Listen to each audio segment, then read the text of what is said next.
नमस्कार दोस्तों, मैं हूं गौरव यादव। स्वागत है आपका चैनल महाबालक में, जहां आप देख सकते हैं मनोरंजक और प्रेरणादायक कहानियां। नमस्कार धरतीवासियों, मैं समय। समय जी, पिछले एपिसोड में हमने देखा कैसे द्रोणाचार्य ने अपने शिष्यों से गुरु दक्षिणा की मांग की और कुरु राजकुमारों ने पांचाल के राजा द्रुपद पर हमला कर उन्हें बंदी बना लिया। द्रोणाचार्य ने राजा द्रुपद का आधा राज्य छीन लिया और इस तरह उन्होंने अपने बचपन के दोस्त द्रुपद के हाथों हुए अपने अपमान का बदला ले लिया। द्रोण की गुरु दक्षिणा बहुत खतरनाक हुआ करती थी। फिर चाहे वो एकलव्य से हो या गुरु राजकुमारों से। ठीक कह रहे हैं। द्रोण और द्रुपद की दुश्मनी बहुत पुरानी थी, मगर हस्तिनापुर में एक नई दुश्मनी जन्म ले रही थी। दुर्योधन दिन पर दिन पांडवों के खिलाफ होता जा रहा था। इसका कारण ये था कि नगरों में, गांवों में, गली मोहल्ले में, चौक पे, सभाओं में लोग पांडवों की तारीफ करने लगे थे। वे कहते थे, धृतराष्ट्र तो अंधे हैं, इसलिए उन्हें राज्य नहीं मिल सका, तो वे अब राजा कैसे बन सकते हैं। भीष्म ने प्रतिज्ञा ली है राजा ना बनने की और वे इसे तोड़ेंगे नहीं। युधिष्ठिर उम्र में भले ही कम है, मगर उसमें परिपक्वता है। वह धर्म का ज्ञाता है, दयालु है, वेदों का उसे ज्ञान है। तो ऐसे में ये हमारा धर्म बनता है कि रीति रिवाज के अनुसार उसके सिर पर मुकुट रख दें। वह अवश्य ही भीष्म का सम्मान करेगा और धृतराष्ट्र और उनके पुत्रों का भी पूरा ध्यान रखेगा। दुर्योधन इस बात को सहन नहीं कर पा रहा था कि वह पांडवों पर आश्रित हो जाएगा। उसे सत्ता स्वयं के लिए चाहिए थी। एक दिन धृतराष्ट्र को अकेला पाकर दुर्योधन ने अपने मन की बात उनसे कही। पिताश्री, मैंने हस्तिनापुर के नागरिकों के अनिष्टकारी शब्द सुने हैं। आपको और भीष्म को नजरअंदाज कर वे युधिष्ठिर को राजा बनाना चाहते हैं। ऐसा लगता है कि हस्तिनापुर के नागरिक हमारी भारी हानि करना चाहते हैं। पहले अपने पिता से आपको राज्य प्राप्त नहीं हो सका क्योंकि आपके पास दृष्टि नहीं है। पांडु के पास सभी गुण थे और उन्हें राज्य प्राप्त हुआ। अगर उनके बाद उनके पुत्र को राज्य प्राप्त होता है और फिर उसके बाद उसके पुत्र को, तो हम और हमारे पुत्र हमेशा के लिए राज्य के उत्तराधिकार से वंचित हो जाएंगे। फिर हमें सदैव दूसरों पर आश्रित रहना पड़ेगा। यह तो नरक में रहने के समान होगा। भीष्म तो युधिष्ठिर के नाम पर कोई आपत्ति नहीं करेंगे, इसलिए आप ही को कोई उपाय करना पड़ेगा कि ऐसा ना हो। धृतराष्ट्र ने कहा, पांडु सदैव धर्म के प्रति समर्पित था। वह हमेशा ही बहुत आदर करता था अपने सभी संबंधियों का और खासकर मेरा। उसे अपने लिए कुछ भी नहीं चाहिए था। उसने हमेशा सब कुछ मुझे दिया, राज्य भी। वह अपने सलाहकारों का, सैनिकों का, नागरिकों का पूरा ध्यान रखता था। पांडु का पुत्र भी उसकी तरह धर्म के प्रति समर्पित है। हस्तिनापुर के नागरिक उसका बेहद सम्मान करते हैं। अगर हम उसके खिलाफ कोई भी कदम उठाते हैं तो वे क्यों नहीं हमें और हमारे संबंधियों को मार दें। दुर्योधन ने कहा, पिताश्री, मैंने इस खतरे के बारे में पहले ही सोचा है और इसे तोल कर देखा है उस विपत्ति से जो हम पर पड़ने वाली है।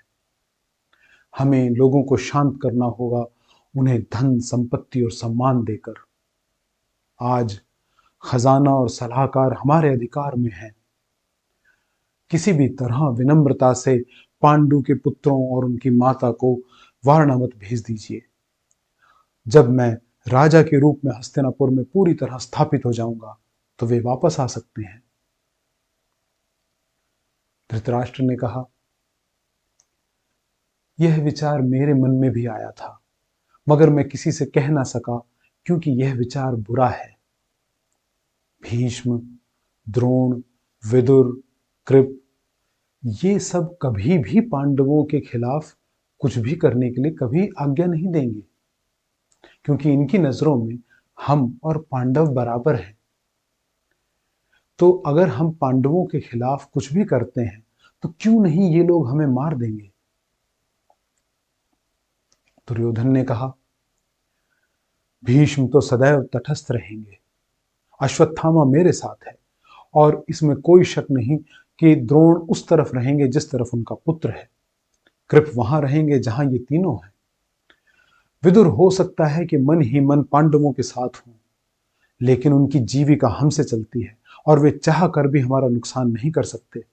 इसलिए आप बेधड़क होकर पांडवों को और कुंती को वारणावत भेज दीजिए और मेरे हृदय में चुभे हुए इस कांटे को निकाल बाहर कीजिए। दुर्योधन और उसके भाइयों ने धीरे धीरे लोगों को अपनी तरफ करना शुरू कर दिया, उन्हें धन संपत्ति और सम्मान देकर। एक दिन धृतराष्ट्र के निर्देश अनुसार उनके मंत्री बात करने लगे दरबार में।